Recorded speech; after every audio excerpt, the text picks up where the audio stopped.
É isso que a Bíblia está falando. É disso que a Bíblia está dizendo. É isso que esse texto está dizendo. Nós já aprendemos que tudo que temos e somos é de Deus. Quem é de Deus aqui, diga amém. O seu emprego, quem te deu? A roupa que você está vestindo, quem foi que te deu? Faz assim, ó. O ar que você está respirando, quem está te dando? A saúde que você tem, quem deu? O carro que você veio para a igreja hoje, quem deu? A bicicleta, o sapato que está no seu pé, o chinelo, quem te deu? Foi Deus. Então, querido, nós precisamos aprender a viver uma vida de generosidade, misericórdia e fidelidade. Repita comigo: generosidade, misericórdia, fidelidade. Vivendo uma vida onde dar é um estilo de vida. Dar é um estilo de vida.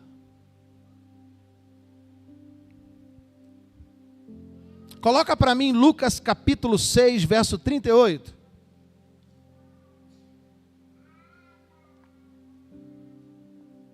Lucas 6, 38.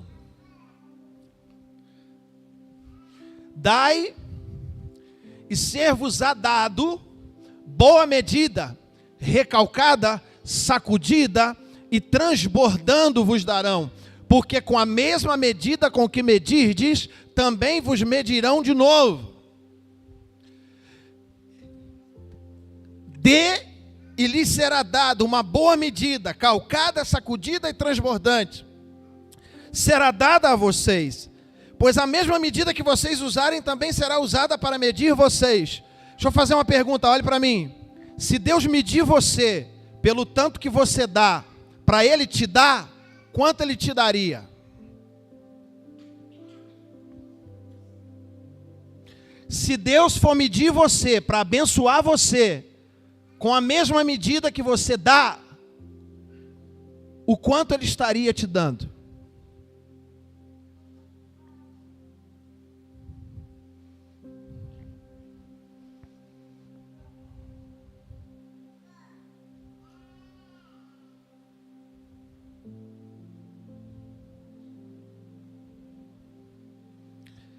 Em primeiro lugar, os dízimos são a prova da minha fidelidade e estabelecem uma medida sacudida. Quem já comprou pipoca no abençoado? Ele pega o saquinho e enche de pipoca. Essa é a primeira medida, encher o saquinho. E ele sacode, ele não sacode? Para que sacode um saco de pipoca? Para caber mais. Deus vai sacudir para caber mais na tua vida. Você está entendendo isso? Deus vai sacudir para caber mais, para Ele te abençoar mais, para chegar mais bênção sobre você. Gênesis 14, 18 a 20, vai dizer assim: então Melquisedeque, rei de Salém, o sacerdote do Deus Altíssimo, trouxe pão e vinho, e abençoou Abraão, dizendo: bendito seja Abraão pelo Deus Altíssimo, Criador dos céus e da terra. Alguns teólogos acreditam que Melquisedeque é um tipo de Cristo no Antigo Testamento. Por isso pão e vinho, que representam o corpo e o sangue de Jesus. Ele está dizendo: eu sou Cristo, eu estou apresentando para você a minha divindade, oferecendo o meu corpo e o meu sangue para te remir pelo pecado. E o verso 20 vai dizer: e bendito seja o Deus Altíssimo, que entregou seus inimigos em suas mãos. E Abraão deu para quem? Para Jesus, na pessoa de Melquisedeque, tipificando Cristo no Antigo Testamento, o dízimo de tudo. Você está aí, amém? Abraão dá o dízimo num momento em que não tinha ainda a lei do dízimo. Ele deu porque o seu coração entendeu, porque se Deus me deu, eu preciso lhe devolver.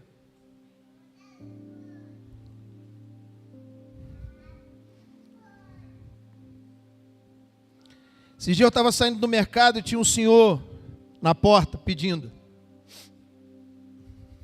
E eu conheço ele está morando lá perto de casa, namorando uma moça lá. Vocês devem saber quem é, um velho que anda com a perna enfaixada assim, uma perna doente. E eu tinha comprado as coisas no cartão, de fato. quando eu saí, e eu sei que ele é aposentado, ele recebe do governo, por causa da sua situação de saúde, mas ele fica pedindo, e depois pega a namorada, faz compra e tal, entra no mercado, faz compra, sai e tal. E eu saí, e ele falou assim, ele nem fala, ele só sacode assim uma moedinha e olha pra gente. Aí eu virei para ele, falei assim, eu comprei no cartão, saí. Quando eu saí, o Espírito Santo de Deus falou assim, eu é que vou julgar ele. O seu papel é dar para quem pede. Eu falei, calma, Senhor. Vai devagar comigo. Fui no carro, tinha umas moedinhas no cofre, tinha R$2 no bolso. Juntei aquilo, voltei, entreguei para ele. Ainda teve coragem de falar, você não tinha pago no cartão? Falei, mas essa moedinha estava lá no cofre do carro, encardido. Toma aí, ou você não quer não. Porque Deus é que vai julgar ele. Eu não posso fazer isso. Se ele vai usar aquilo ali, não vou dar esse dinheiro para esse menino porque ele vai usar droga. Compra o lanche para ele.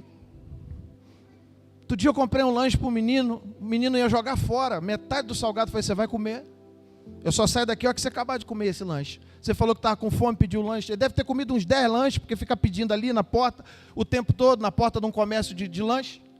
Falei, você vai comer tudo. Você está com mania de pedir lanche aqui na porta. Eu vou esperar você acabar de comer. Ele foi empurrando aquilo. Acho que aquele dia ele não pediu para mais ninguém. O meu papel é dar.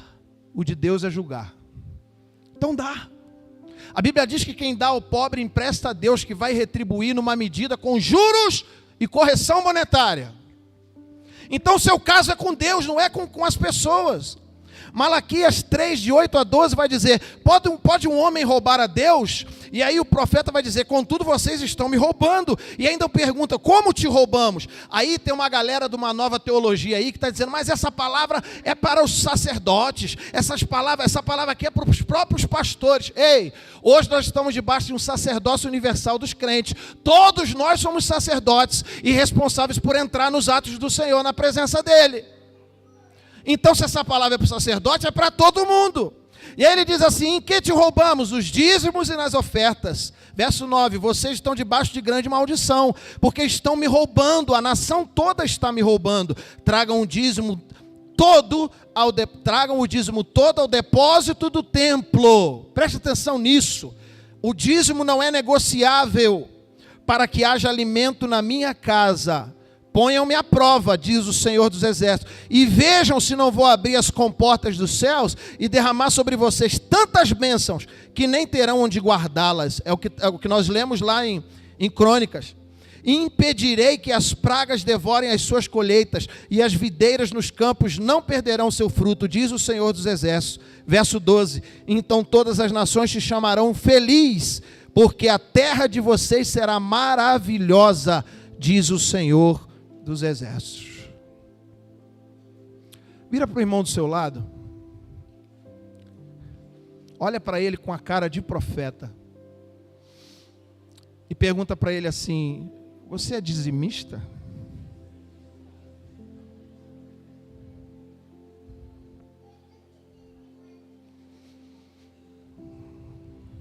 Pastor, mas tudo que o senhor leu está no Antigo Testamento. Então abre a Bíblia em Mateus 23, 23 a 25.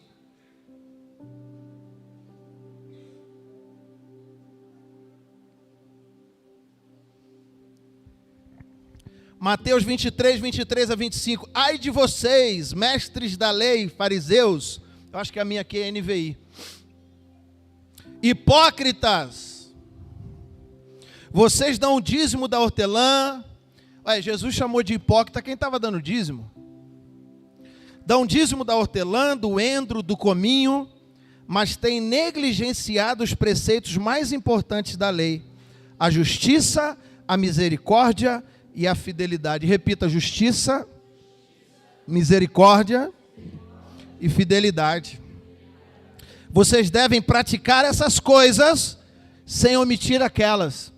Ou seja, vocês devem dar o dízimo, Jesus falando, mas não podem abandonar a justiça, a misericórdia. Não podem abandonar os preceitos morais por causa dos preceitos legais. É uma lei, mas é uma lei que tem que ser feita de coração. Ai de vocês, guias cegos, vocês coam o mosquito e engolem o camelo. Jesus era um comediante, né? Já pensou, já imaginou Jesus falando para os caras? Vocês estão coando o mosquito e engolindo o camelo? Eu viajo na palavra, irmãos. Ai de vocês, mestres da lei e fariseus, hipócritas, vocês limpam o exterior do corpo e do prato, do copo e do prato, mas por dentro eles estão cheios de ganância e cobiça. Lava o prato por fora, mas na hora de comer ele está sujo por dentro.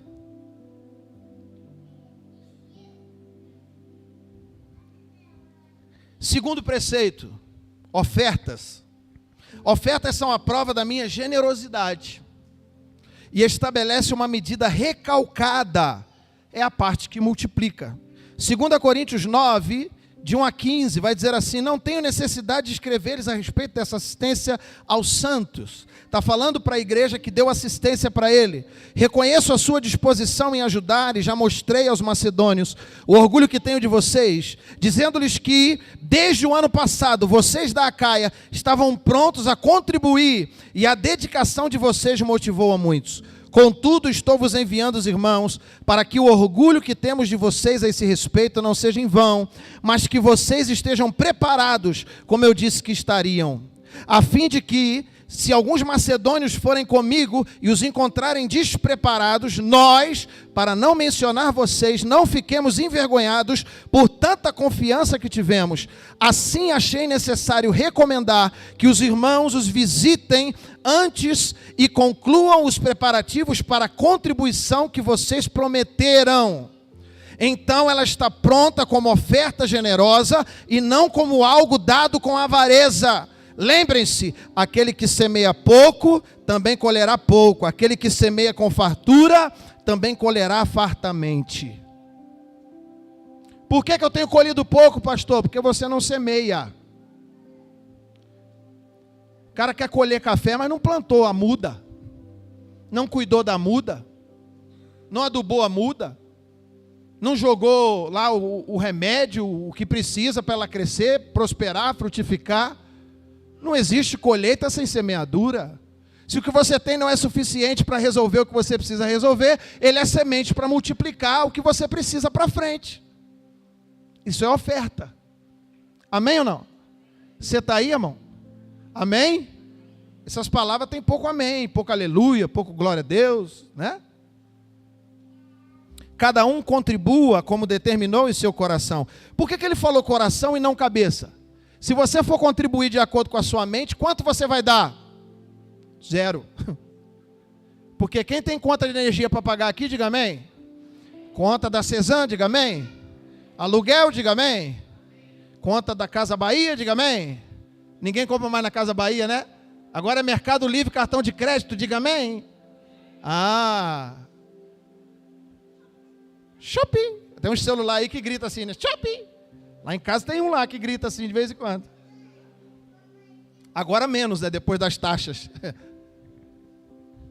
Por isso que a Bíblia manda ofertar com o coração. Porque se você oferta com a cabeça, a gente nunca tem. Nunca tem, nunca tem. Nunca tem. E Deus é poderoso para fazer que lhe seja acrescentada toda graça, para que em todas as coisas, em todo tempo, em todas as coisas e em todo tempo, em todas as coisas e em todo tempo, tendo tudo que é necessário, vocês transbordem em toda boa obra. Deus vai suprir todas as áreas da tua vida. Diga um amém aí, pelo amor de Deus. Como está escrito, distribuiu e deu bens aos homens, aos necessitados. A sua justiça dura para sempre. Deus é justo, irmão. Ele vai ver você dando. E a promessa está aqui, Ele vai te devolver. Mas não devolve o mesmo tanto, Ele sempre devolve mais. Escute isso, Deus sempre devolve mais do que você dá. Sempre. Isso é oferta.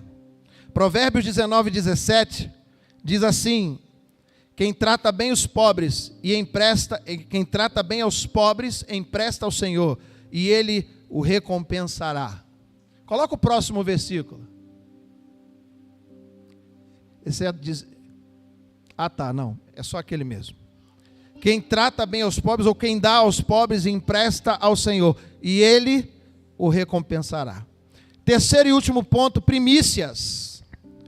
Ezequiel 44, 28, diz assim, 28 a 30, eu serei a única herança dos sacerdotes, vocês não lhes darão propriedade alguma em Israel, eu serei a sua herança, eles comerão as ofertas de cereal, as ofertas pelo pecado e as ofertas pela culpa, ou seja, a igreja oferta e os sacerdotes comerão da oferta que a igreja doar. E tudo que em Israel for consagrado ao Senhor será deles.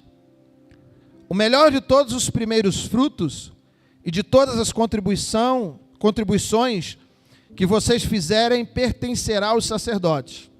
Vocês darão a ele a primícia de sua refeição de cereal moído, para que haja bênção sobre as suas casas. Eu lembro uma vez, eu estava no seminário estudando, e um professor perguntou na classe qual era o nosso sonho como pastores que seríamos no futuro, como ministros de uma igreja, de uma congregação. E alguns colegas falaram dos seus sonhos. Alguns falaram que tinham o sonho de casar, os que eram solteiros. Eu disse assim, olha, o meu sonho, na época eu estava casadinho de novo, e eu disse lá para o professor, eu disse, meu sonho é ter uma casa própria. Quem tem o sonho de ter a casa própria aí? Amém? Você tem esse sonho? Levante a mão e diga amém. Eu profetizo que Deus vai abrir uma porta e vai te dar uma casa própria. Em nome de Jesus. Se não der a casa própria, vai te dar um terreno e vai te dar recursos para você construir do seu jeito. Amém? Mas só comigo foi diferente. Quando eu falei para aquele pastor que eu queria construir a casa própria, ele deu uma gargalhada.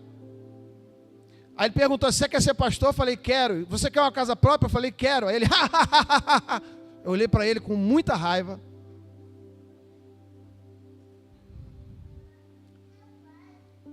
Ele disse assim para mim, hoje você tem raiva de mim, mas você vai entender o que eu estou falando. Pastores como Jesus não têm onde pousar a cabeça. Onde você for, Deus vai te dar uma casa. E sabe, irmãos, eu nunca tive uma casa própria, não. Eu acho que vai rolar uma casinha na roça quando a gente aposentar. Mas eu nunca fiquei sem casa. Sempre tive um teto sobre a minha cabeça. E hoje eu entendo a gargalhada daquele pastor. Eu queria até topar com ele para falar, rapaz, hoje eu entendo a tua gargalhada. Porque a minha porção é o Senhor. E é o Senhor que não deixa a gente dormir no sereno. Eu lembro quando eu vim pastorear essa igreja, voltando do Rio de Janeiro, eu perguntei para os irmãos, como é que vai ser? Como é que eu vou criar meus meninos aí? Como é que eu vou sustentar a minha família? E um dos irmãos que estava movimentando para a gente voltar para cá, para começar o Ministério Aliança, ele disse assim, pastor, a gente tem uma proposta para o senhor. O senhor não vai dormir na chuva, no sereno, no tempo, nem os seus filhos, nem a sua mulher, nem a sua família. E o Senhor também não vai ter fome, não vai faltar nada na sua mesa, não vai faltar pão. Se o senhor aceitar a proposta, pode voltar. E eu aceitei a proposta. E nunca faltou o teto para cobrir as nossas cabeças. E nunca faltou. Não botei aliança hoje, agora que eu esfreguei o dedo aqui. Ih, amor. Esqueci, você trouxe? Você viu ela lá e trouxe? Ela costuma esconder e depois... Uma vez aconteceu isso, eu saí, ela mandou uma foto para mim da aliança na ponta de uma faca, assim, ó. Esquece de novo para ver. Passei o dedo aqui agora assim, ó. Amor, mas eu estou aliançado com você no coração, você sabe disso. Perdi até onde eu estava agora. Eu estava na casa própria, né? Não rolou a casa, irmão, mas Deus está cuidando de mim, amém? E está usando a vida de vocês para isso. 1 Timóteo 5, 17 e 18. Bota mais água aqui para mim, Tião. Estou terminando, irmãos. 1 Timóteo 5, 17 e 18. 1 Timóteo 5. Obrigado, querido. 17 e 18. Diz assim: os presbíteros que lideram bem a igreja são dignos de dupla honra. Existe uma versão, querido, que diz que os presbíteros ou os líderes são dignos de um salário dobrado, especialmente aqueles cujo trabalho é a pregação e o ensino. Pois a Escritura diz: não amordace o boi enquanto está debulhando o cereal, e o trabalhador merece o seu salário. Foi esse texto que eu falei que é o sustento. O que é o boi que debulha? Como é que funcionava o debulhador de trigo? Tinha um boi que ele era amarrado, obrigado, Tião, e ele ficava lá, ficava o moinho do trigo, e aí aquele trigo ia espalhando ali naquele lugar, debulhado, mas o boi ficava rodando ali, amarrado naquele tronco, e ele ia rodando e o trigo ia debulhando. Mas o boi que estava ali não podia amordaçar a boca dele, ele podia comer do trigo que ele mesmo estava debulhando. É esse o exemplo que Paulo está dando aqui. Então ele está dizendo, Timóteo, né? Paulo falando a Timóteo, e ele está dizendo aqui: não ate a boca do boi que debulha. Dignos sejam os presbíteros de dupla honra, especialmente aqueles que trabalham na pregação e no ensino. Nós estamos falando de primícias. O pastor não é assalariado, o pastor ele é abençoado por você, sustentado por você. Você tem que ter essa consciência. Amém ou não? Filipenses 4, de 10 a 19, diz assim: alegro-me grandemente no Senhor, porque finalmente vocês renovaram o seu interesse por mim. Paulo falando. De fato, vocês já se interessavam, mas não tinham a oportunidade para demonstrá-lo. Não estou dizendo isso porque eu esteja necessitado, pois aprendi a me adaptar a toda e qualquer circunstância. Todo pastor precisa saber isso. Ele precisa aprender a comer feijão com farinha, com a mesma alegria que ele come picanha. Nós precisamos, pastores, estar treinados a isso. E o texto está dizendo: sei o que é passar necessidade, sei o que é ter fartura. Aprendi o segredo de viver contente em toda e qualquer situação, seja bem alimentado, seja com fome, tendo muito ou passando necessidade. Tudo posso naquele que me fortalece. A gente fala esse versículo isolado do contexto, né? Ele está falando de passar necessidade. Tudo posso naquele que me fortalece. Com fome ou com abundância, doente ou com saúde, dificuldade ou vitória, tudo posso naquele que me fortalece. Apesar disso, vocês fizeram bem em participar das minhas tribulações. Como vocês sabem, Filipenses, nos seus primeiros dias no Evangelho, quando parti da Macedônia, nenhuma igreja partilhou comigo no que se refere a dar e receber, exceto vocês. Paulo está falando com os filipenses: vocês se lembraram de mim, mandaram oferta, mandaram alimento, mandaram mantimento para minha casa. Pois estando eu em Tessalônica, vocês me mandaram ajuda, não apenas uma vez, mas duas, quando tive necessidade. Não que eu esteja procurando ofertas, mas o que pode ser creditado na conta de vocês. Recebi tudo, o que tenho é mais que suficiente. Estou amplamente suprido. Agora que recebi de Epafrodito os donativos que vocês enviaram, elas são uma oferta de aroma suave, um sacrifício aceitável e agradável a Deus. O meu Deus suprirá todas as necessidades de vocês, de acordo com as suas gloriosas riquezas em Cristo Jesus. O que é que nós estamos resumindo aqui, irmãos? Tem muita gente que quando chega a fatura do cartão, faz uma oração de imposição de mãos, porque ele ainda não entendeu o princípio do tripé. Quando eu dou o dízimo, e tem um Fusca 69, esse Fusca 69 ele nunca quebra. Quando eu dou oferta, eu troco todo ano o Fusca 69 e ando de carro zero. Quando eu dou primícia, seja o Fusca ou seja o carro zero, ele só anda de tanque cheio. São princípios estabelecidos pelo Senhor. São princípios estabelecidos pelo Senhor. Pastor, e o senhor vive isso? Vivo.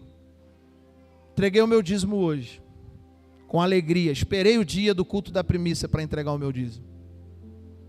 Trouxe em dinheiro, como foi a proposta. Coloquei no envelope. Pastor entregou o dízimo da primícia. Ela pergunta assim para mim: você tem 12 reais em dinheiro? Todo mês ela pergunta isso. Eu falei: não tenho 12 reais em dinheiro. Que 12 profético é esse, meu Deus? Mas é para ela dar o dízimo da primícia. Entreguei o meu dízimo hoje. Terça-feira, nós teremos aqui uma reunião às 3 horas da tarde com os pastores lá de Vitória. Inclusive você é convidado a participar dessa reunião. Você, membro dessa igreja, líder, que pode, escapa e vem para cá. É uma reunião abençoada. E o meu pastor vai estar aqui. E eu vou entregar a minha primícia, como faço todo mês, na mão dele. Essa igreja é dizimista. Nós damos o dízimo da igreja. O dízimo que vocês dizimam, nós damos o dízimo lá na nossa aliança, na AMAI. A igreja não pode deixar de viver o que ela prega. Eu entrego a minha primícia para o meu pastor. Eu entrego o meu dízimo na minha igreja. Eu entrego a minha oferta na minha igreja. Eu como nas cantinas, eu oferto para a construção, eu oferto para as cestas básicas, porque eu não posso pregar o que eu não vivo. Eu preciso ser uma referência para vocês. Porque o desejo de Deus é que você prospere. Deus quer que você seja rico. Seja ganhando um salário mínimo ou 10. Deus quer que você seja próspero. Deus quer que você acorde pela manhã, e eu sempre repito isso aqui: coma o pão de ontem, passado na frigideira com manteiga e sal. Já fez isso? Com café com leite. Nossa, é gostoso demais. Mas você vai comer com um coração próspero e cheio de Deus. E nesse culto de primícias eu quero orar por você e pedir a Deus que prospere a obra das suas mãos. E eu quero fazer um ato profético. Traz esse óleo para mim, por favor. Fique de pé no seu lugar. Eu quero orar e ungir